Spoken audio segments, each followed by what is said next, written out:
Mari kita buka sama-sama dalam Kolose 3 ayat 22 sampai 24. Ayat ini banyak yang hafal luar kepala. Tapi mari kita lihat apakah kita sudah menghidupinya. Baca sama-sama. Hai hamba-hamba, taatilah Tuanmu yang di dunia ini dalam segala hal. Jangan hanya di hadapan mereka saja untuk menyenangkan mereka, melainkan dengan tulus hati karena takut akan Tuhan. Ayat 23. Apapun juga yang kamu perbuat, perbuatlah dengan segenap hatimu seperti untuk Tuhan dan bukan untuk manusia. Kamu tahu bahwa dari Tuhanlah kamu akan menerima bagian yang ditentukan bagimu sebagai upah. Kristus adalah Tuhan dan kamu hambanya. Katakan amin. Motivasi seseorang yang akan menentukan apakah dia menjadi orang yang excellent atau tidak. Dikatakan jangan hanya di hadapan mereka saja. Menarik sekali dalam Alkitab Bahasa Indonesia Sehari-hari ayat 22 dikatakan gini. Saudara-saudara yang menjadi hamba dalam segala hal, hendaklah kamu taat kepada Tuanmu yang di dunia ini. Janganlah taat kepada mereka hanya pada waktu mereka sedang mengawasi kalian. Karena kalian ingin dipuji. Taatilah mereka dengan hati yang ikhlas karena kalian menghormati Tuhan. Katakan amin. Mari saya ceritakan dengan bahasa sederhana. Kenapa orang Kristen, orang percaya harus memastikan apa saja yang dilakukannya harus yang terbaik, harus excellent. Kenapa? Karena kita tidak mau orang bilang gini, katanya orang Kristen, kok kayak gitu? Kita tidak mau nama Tuhan dipermalukan karena kita. Kita yang menyebut diri kita orang Kristen, yang artinya Christianity means the image of Christ, gambaran Kristus. Para pengikut Kristus. Biasanya gurunya akan dihakimi kalau orang ngelihat kelakuan muridnya nggak baik, betul? Anak-anak kita nggak pintar, kita nyalain gurunya bukan? Well, kalau kita punya kesadaran saya harus selalu memberikan yang terbaik supaya Tuhan jangan dipermalukan dalam hidup saya. Motivasi inilah yang akan membuat kita selalu menjadi excellent. Katakan amin. Mental orang yang gak excellent tuh ini. Nomor 1 tadi dibilang gini. Kerja harus diawasin baru rajin. Kalau gak ada kucing, tikus berpesta pora. Ibaratnya.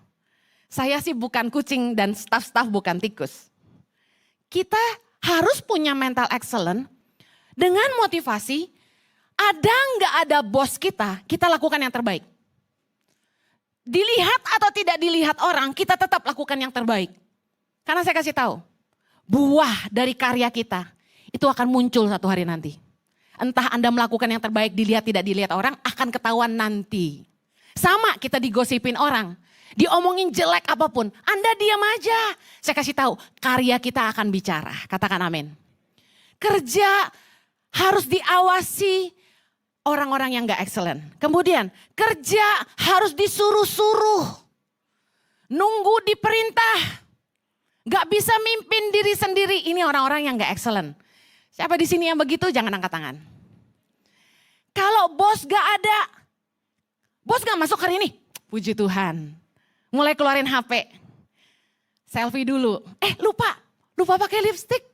Pakai lipstick dulu. Selfie. Dari angle ini jidatnya kegedean, geser turun. Dari bawah double chin. Sibuk selfie, upload sosial media. Emang Bu Heni doang yang bisa bikin quote? Kita juga bisa. Alisnya miring dikit, dandan dulu. Udah kelar ke meja temen. Lu kemana bro, ntar malam bro? Lagi ada film baru, Kandara. Gitu. Kita nonton ya nanti malam, mulai ngerjain yang gak penting-penting. Scrolling, kepo-kepoin Instagram orang. I mean, why do you care gitu kan? Kebanyakan like. Jangan di like yang ini, hapus lagi.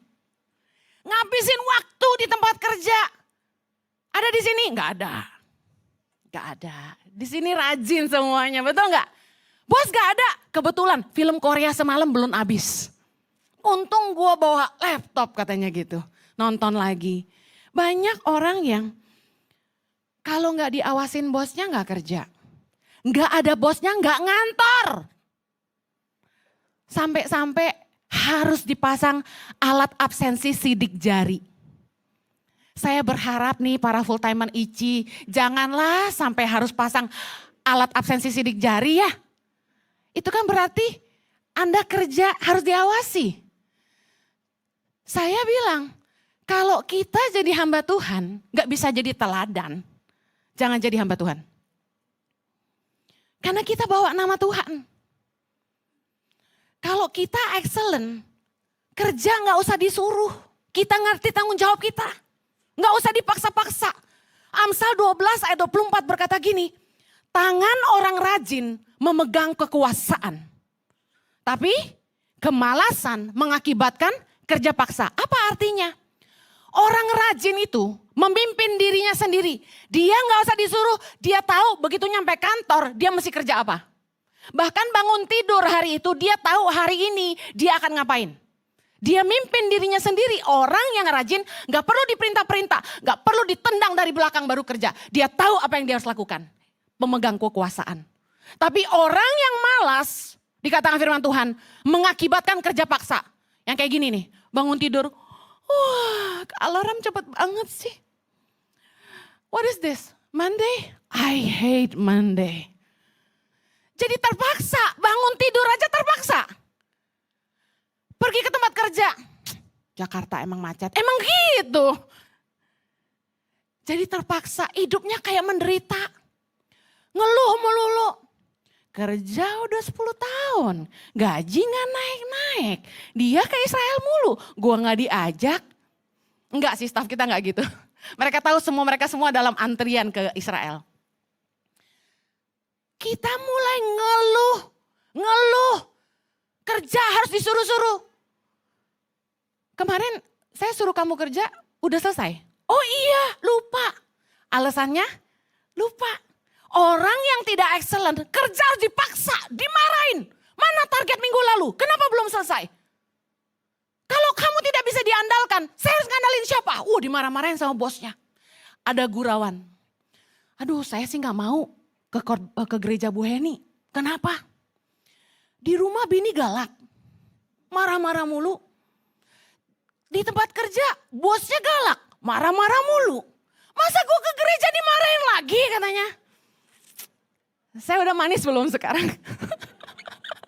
Udah jinak belum? Aduh kasihan sih. Saya jadi merenung loh. Iya ya kasihan loh. Pengennya kan Sunday, happy Sunday ya kan. Dimarahin di gereja. Habis kalau gak dimarahin kalian tidur sih. Ya kan. Saya udah ngomong kenceng gini aja. Tahu gak di depan mata saya ada aja 1-2 yang. Gue betet juga nih ya kan. Orang yang excellent, ada nggak ada atasan, akan menjalankan tanggung jawabnya dengan baik, mencapai target, bahkan lebih. Kerja itu nggak boleh karena cari muka, istilahnya gitu. Motivasi hati kita penting, kerja bukan buat cari muka. Kerja itu karena kita takut akan Tuhan. Kan apa artinya kerjalah dengan tulus, karena engkau menghormati Tuhan, karena takut akan Tuhan, adalah gini. Anda tahu bosmu nggak lihat, tapi Tuhan lihat. Upahnya dari siapa kata firman Tuhan? Kalau 3:24 jelas mengatakan, kita tahu upah itu dari Tuhan. Tuhan yang menentukan bagian yang jadi upah kita. Kerja seperti untuk Tuhan. Standar atau ukuran yang kita harus pegang. Dikatakan gini, apapun juga yang kamu perbuat, perbuatlah dengan segenap hatimu. Segenap hati, sungguh-sungguh. Seperti untuk Tuhan dan bukan untuk manusia. Artinya gini, ada standar orang-orang excellent. Dia akan lakukan selalu yang terbaik. Only the best, katakan only the best. Enggak kurang dari itu. Orang mau bertamu di rumah Anda. Anda pastikan, Anda bersihin rumah dong. Cuci toilet dong. Ada orang udah bilang, saya ke rumah ya. Boleh gak nginep di rumah malam ini? Oh ya boleh. Kamar tamu langsung bersihin dong. Ganti spray baru dong. Langsung pastikan toilet bersih dan wangi dong. Itu giving the best. Ada orang-orang yang, ya siapa suruh lu datang nginep. Ya terima aja apa adanya. Spray dicium dikit, bau sumpah dikit, gak apa-apa lah. tepok, semprot-semprot, kispray. Orang gak ngasih yang terbaik. Anda bisa punya dua pilihan. Anda selalu memberi yang terbaik, atau Anda tidak memberikan yang terbaik sama sekali. Gak ada in between. Firman Tuhan mengajarkan kita, orang yang takut akan Tuhan, dia tahu, meskipun orang gak tahu, Tuhan tahu. Itu takut akan Tuhan. Kita akan selalu memberikan yang terbaik, seperti untuk Tuhan. Only the best. Satu kali saya pernah bawa leader-leader Tangan Pengharapan. Kami itu setahun sekali ada annual national meeting. Kami bawa mereka ke Bandung. Jadi kami retret di Bandung 1 minggu. Kemudian pulang ke Jakarta. Kami sudah pesan sama panitia, tim-tim kami. Tolong siapkan hotel di Jakarta. Jadi supaya kita sampai di Jakarta tuh sudah malam. Pastikan kamar hotel sudah siap. Karena mereka pasti lelah sekali. Tiba-tiba sampai di Jakarta. Apa yang terjadi? Staf saya lupa booking hotel. Sementara peserta yang ikut itu 50-60-an. Wah, suami saya naik pitam turun urapan. Karena apa? Suami saya punya standar only the best. Nggak pernah kasih orang yang tidak yang terbaik. Dia malah marah sama saya kalau sampai ngirit-ngirit. Harus kasih yang terbaik buat siapapun, staff sekalipun. Makan harus ada yang terbaik. Di asrama kami bikin menu sederhana dan mewah bahasanya. Mewah itu ada dagingnya. Ayam, ikan, telur, daging sapi, babi, dan lain-lain. Bebek dan lain-lain. Tapi yang sederhana artinya jamur goreng, tempe, tahu, dan sayur tentunya. Suami saya bilang gini, menu sederhana malam, menu mewah siang. Karena siang ada staff. Semua staff harus dikasih makan daging tiap hari. Saya bilang hati-hati loh nanti mereka kedagingan. Tapi Anda bisa tahu standar suamiku harus selalu yang terbaik. Kasih orang harus yang terbaik. Gak boleh bekas. Wah dia marah sekali kalau misalnya, misalnya bekas itu ya. Misalnya makanan kali ya. Kita lagi makan, misalnya saya sama Tasya. Kami kan cukup dekat. Saya tahu Tasya udah seperti adik sama saya. Kalau saya paruin makanan saya, masa Tasya jijik, orang besi kok separuh. Tapi suami saya akan bilang gini, enggak ya. Itu bekas, jangan.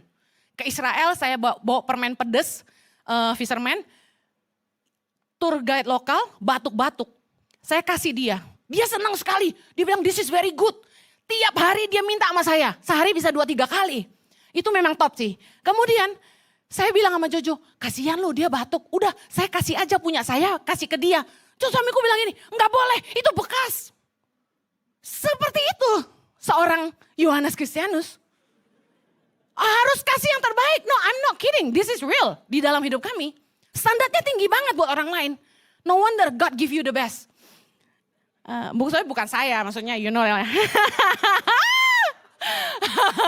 Jadi istrinya tukang marah, mana the best. Enggak. Kok tukang marah, sabar lagi saya. Anyway, Tuhan itu mau kita lakukan apapun buat orang lain harus yang terbaik. Bicara soal kerja, bicara soal bagaimana kita memperlakukan orang. Jangan melakukannya dengan motivasi supaya dipuji orang. Tapi karena kita takut akan Tuhan. Roma 12 ayat 1-2 berkata gini. Saudara kami demi kemurahan Allah, aku menasihatkan kamu supaya kamu mempersembahkan tubuhmu sebagai persembahan yang hidup, yang kudus dan yang berkenan kepada Allah. Itu adalah ibadahmu yang sejati, katakan amin. Kemudian ada yang kedua bilang ini, janganlah kamu menjadi serupa dengan dunia ini, tetapi berubahlah oleh pembaharuan budimu, sehingga kamu dapat membedakan manakah kehendak Allah. Apa kehendak Allah? Lihat, apa yang baik, yang berkenan kepada Allah, dan yang sempurna. Dengar baik, hidup kita adalah ibadah.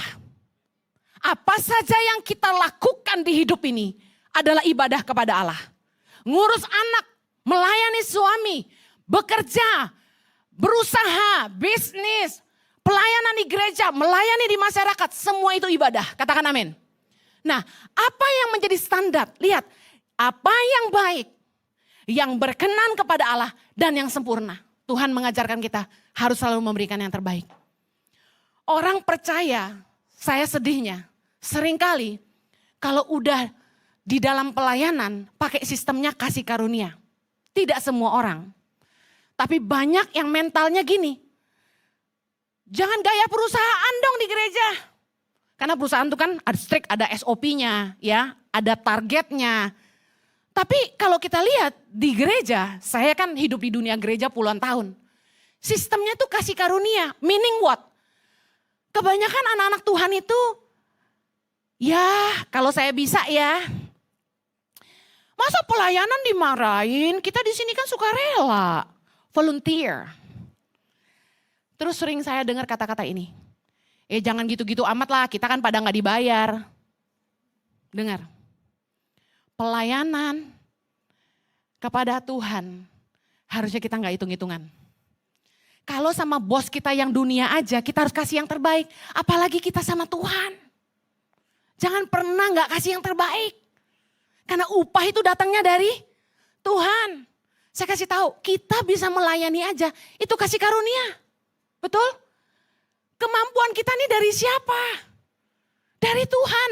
Seharusnya kita menggunakan semua kekuatan, kemampuan kita dengan segenap hati, segenap jiwa, segenap akal budi kita untuk melayani Tuhan. Amen. Jangan hanya terus cari uang. Tadi motivasinya cari muka. Yang kedua, carinya cuan terus. Apa-apa tuh jangan duit melulu gitu loh.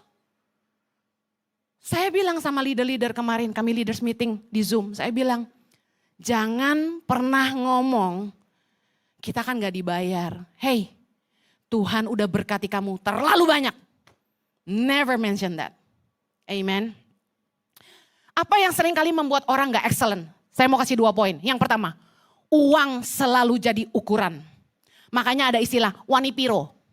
Betul? Kerja orang tuh kalau motivasinya uang, biasanya hitung-hitungan.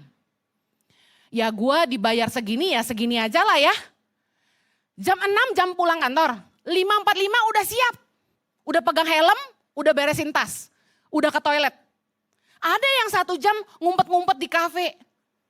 Ada. Supaya teng langsung go. Go.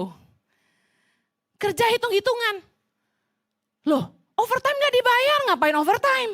Gitu kan biasanya. Yesus mengajarkan kita. Kita harus doing extra miles. Matius 5 ayat 41. Yesus bilang apa?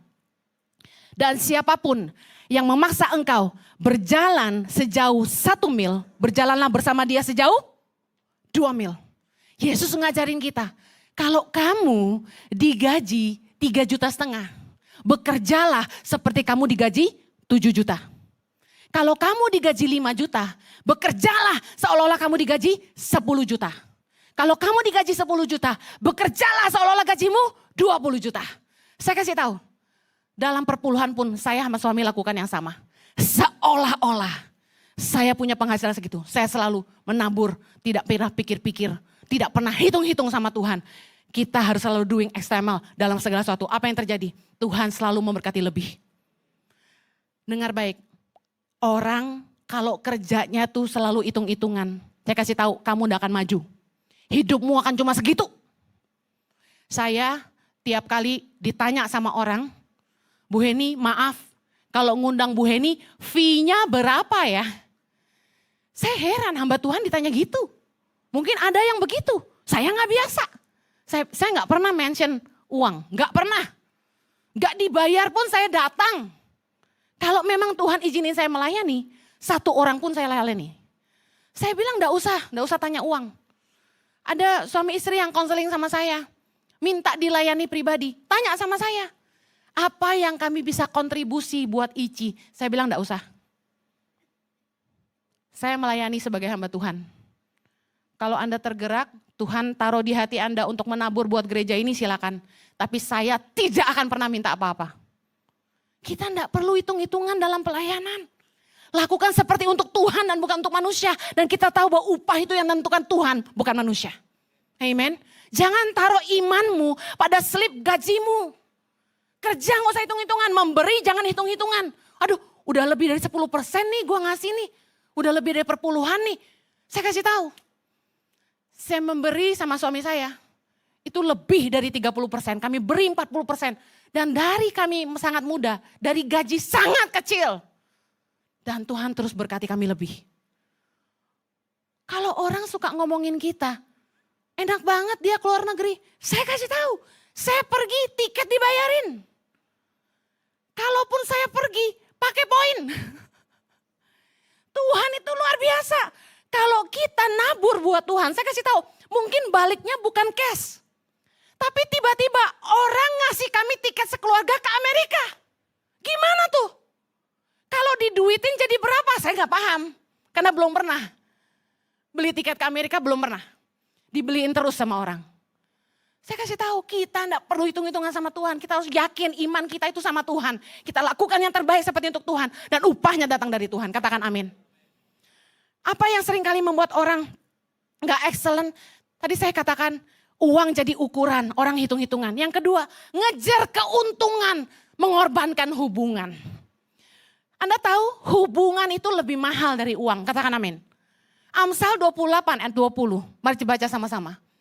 Orang yang dapat dipercaya mendapat banyak berkat. Tetapi orang yang ingin cepat menjadi kaya tidak akan luput dari hukuman. Dengar baik. Hubungan harus panjang. Kata-kata ini teman saya bilang. Dia jual beli mobil dan dia bilang sama saya. Kalau gue punya prinsip dagang hand, hubungan harus panjang. Saya setuju. Kita harus selalu memberikan yang terbaik kepada semua orang. Pelayanan yang terbaik, servis yang terbaik. Jangan pernah ngorbanin hubungan dan kepercayaan orang hanya untuk keuntungan sesaat. Buat apa untung besar satu kali, tapi habis itu orang gak balik lagi. Hubungan yang dipertahankan malah akan menjadi sebuah investasi yang panjang. Itu maksud dia, hubungan yang panjang. Intinya, kita kalau bisa dipercaya sama orang, let's say untung kita gak banyak, tapi kita menjaga hubungan. Orang percaya sama kita jual barang gak pernah palsu, asli. Sampai kita dagang, orang pulang barangnya rusak, dia bisa balikin, kita ganti baru. Itu namanya jaga kepercayaan. Anda bilang gini, Bu Heni dagang kayak gitu bisa rugi. Saya kasih tahu, awalnya mungkin rugi. Tapi firman Tuhan berkata, orang itu yang takut akan Tuhan, mereka berpegang pada sumpah walaupun rugi. Kita untung satu kali orang gak balik lagi. Tapi kalau kita jujur, mungkin kita rugi satu kali tapi orang selalu balik lagi. At the end of the day, kita akan untung jauh lebih banyak. Customers adalah aset. Di Australia, orang tuh jualan bisnis. Jadi Anda punya kafe, Anda punya restoran, Anda punya toko, Anda bisa jual. Itu jadi aset yang bisa dijual. Tahukah apa yang menentukan nilai aset Anda? Bukan lokasi, prime place. Equipmentnya stainless steel merek ini. Enggak. Yang dilihat adalah pelanggannya. Yang beli kafe saya, itu tiap hari duduk di kafe saya. Nungguin dan ngitungin berapa customer yang datang setiap hari dari pagi sampai sore. Jadi yang menentukan nilai aset sebuah perusahaan adalah customersnya. Ada kafe yang keren, equipmentnya keren banget, otomatis semua. Di prime place, mall keren, tapi sepi. Ada yang kafenya gak bagus, sederhana aja. Alatnya juga sederhana. Ya mesin kopinya Itali. Tempatnya sederhana, equipmentnya mungkin modal gak gede. Tapi customernya banyak banget non-stop. Menurut Anda mana yang orang beli? Yang customernya banyak. Orang seringkali demi cuan gede satu kali nipu orang. Ngerjain orang. Ngorbanin hubungan. Padahal Tuhan tuh gak pernah salah. Orang yang bisa dipercaya, kata firman Tuhan, ia akan mendapat banyak berkat. Jangan pernah mengorbankan hubungan demi uang. Yang terakhir, apa yang sering membuat orang tuh gak excellent? Gak punya rasa memiliki. No sense of ownership. Orang kalau gak punya rasa memiliki itu biasanya jadi gak tanggung jawab. Kenapa? Kita akan cenderung lebih ngejaga barang kita sendiri daripada ngejaga barang orang lain. Betul? Why? Karena sense of ownership. Anda nyetir mobil Anda sendiri, Anda lebih hati-hati nggak dibandingin Anda nyetir mobil orang lain? Pasti. Why? You care. Karena itu punya Anda. Orang jadi nggak excellent karena dia pikir bukan punya gua, bukan perusahaan gua. Rugi biar aja, tutup biar aja. Gua dapat apa? Tapi lihat firman Tuhan. Yesus mengajarkan Lukas 16 ayat 12. Sama-sama baca. Dan jikalau kamu tidak setia dalam harta orang lain, siapakah yang akan menyerahkan hartamu sendiri kepadamu? Baca baik-baik yang Yesus ajarkan. Kalau kita nggak setia sama harta orang lain, siapa yang mau nyerahin harta kamu sendiri kepadamu? Bicara soal kepercayaan dari Tuhan. Kalau kita nggak bisa dipercaya ngelola harta orang lain, Tuhan juga nggak akan berkatin kita. Justru kita harus melakukan yang terbaik seolah-olah itu punya kita. Satu kali waktu kami pertama kali pelayanan di Bandung, pulang dari Australia tahun 2006 bulan Juni. Suamiku dikasih pakai orang pengusaha mobil Avanza. Yang luar biasanya plat nomornya ulang tahun suamiku 1610. Kami pakai mobil itu setiap bulan kami servis di Toyota. Saya ingat itu dealernya di Pastur Bandung. Teman-teman di gereja bilang, Hen, lu jangan servis di Toyota. Karena dia tahu saya baru pulang dari Australia, masih on. Servisnya di bengkel biasa, sama aja. Lebih mahal 2 kali lipat kalau di bengkel aslinya. Terus saya bilang gini, enggak.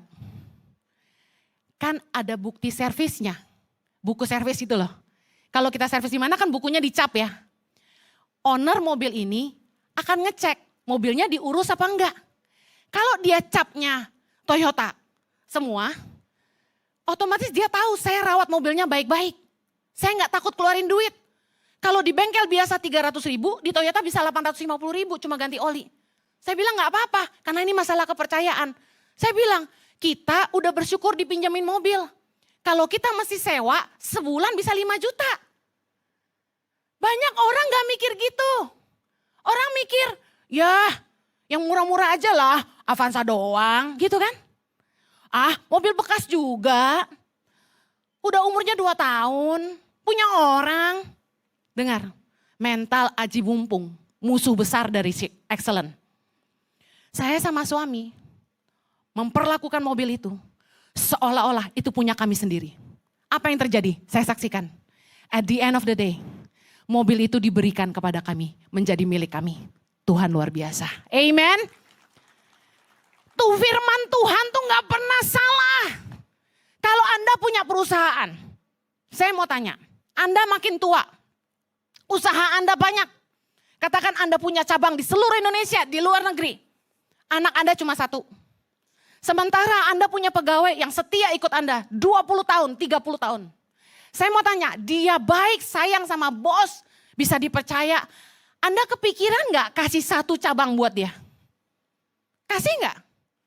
Kalau pelit sih gak kasih. Saya jamin, orang yang rakus duit gak bakal kasih. Tapi saya akan kasih. Kenapa? Selama ini dia yang bikin kita kaya. Kita udah tua, harta juga gak bisa dibawa ke sorga. Kecuali taburan kita. Mending gue tabur buat orang-orang. Biar ikut ke sorga taburannya. Satu-satunya jalan bawa harta ke sorga. Baca Yesus bilang apa? Taburlah, berilah sedekah. Kamu akan mengumpulkan harta di sorga. Yang ngengat dan karat tidak bisa merusaknya. Baca kata-kata Yesus. Kalau saya jadi Anda punya perusahaan banyak. Anakmu dikasih 5 aja udah bagus bertahan. Sementara dia gak pernah kerja. Yang kerja, yang ngerti ngelola ada. Kasih ke anak 5, habis mungkin sisa 1. Yang pegang 1 karena bisa ngelola, dia bakal punya 10. Saya mau tanya, kalau Anda punya uang 1 M, Anda akan investasi. A, orang yang baru mulai usaha, atau B, Anda akan titipkan kepada orang yang sudah berhasil dan jamin akan memberi keuntungan buat Anda. Anda titipkan ke siapa? B, exactly, firman Tuhan berkata, Matius 25 ayat 28. Sebab itu, ambillah talenta itu daripadanya dan berikanlah kepada orang yang mempunyai 10 talenta itu. Ingat, yang punya 1 talenta nggak menjalankan, dikasih yang punya 10. 5 jadi 5. 5 tambah 5 jadi 10. 29. Karena setiap orang yang mempunyai, kepadanya akan diberi, sehingga ia berkelimpahan. Tetapi siapa yang tidak mempunyai, apapun juga yang ada padanya akan diambil daripadanya. Bicara apa?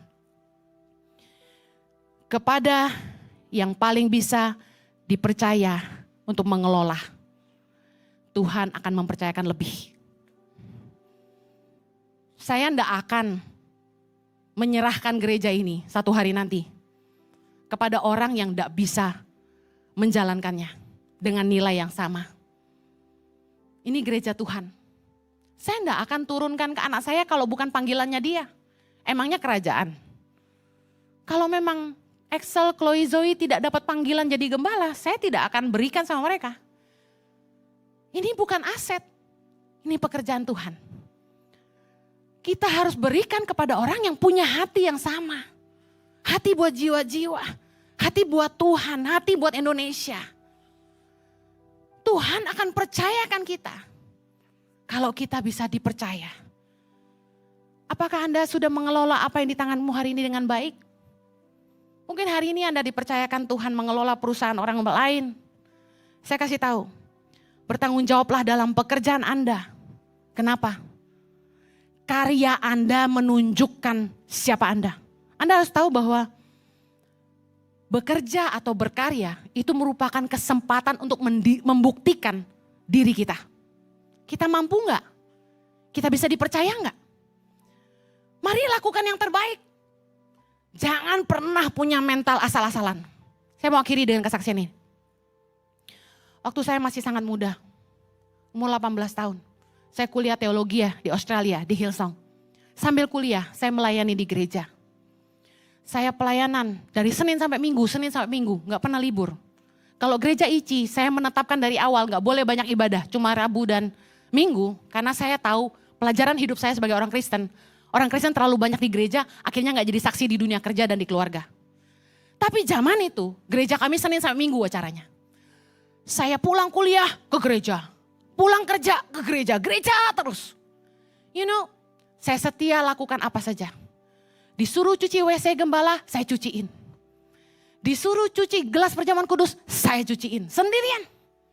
Disuruh apapun saya lakukan. Kami angkat panggung tiap hari Minggu pagi. Susun panggung copot pasang. Angkat kursi, biarpun perempuan saya angkat. Saya susun. Suami saya juga gitu, angkat sound system, speaker. Kita lakukan semuanya.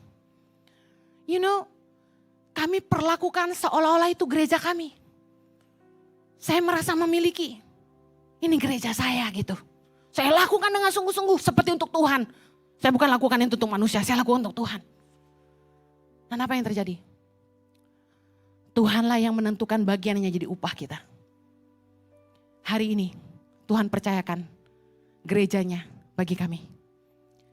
Yang nilainya, jumlahnya jauh lebih besar daripada gereja gembala saya dulu.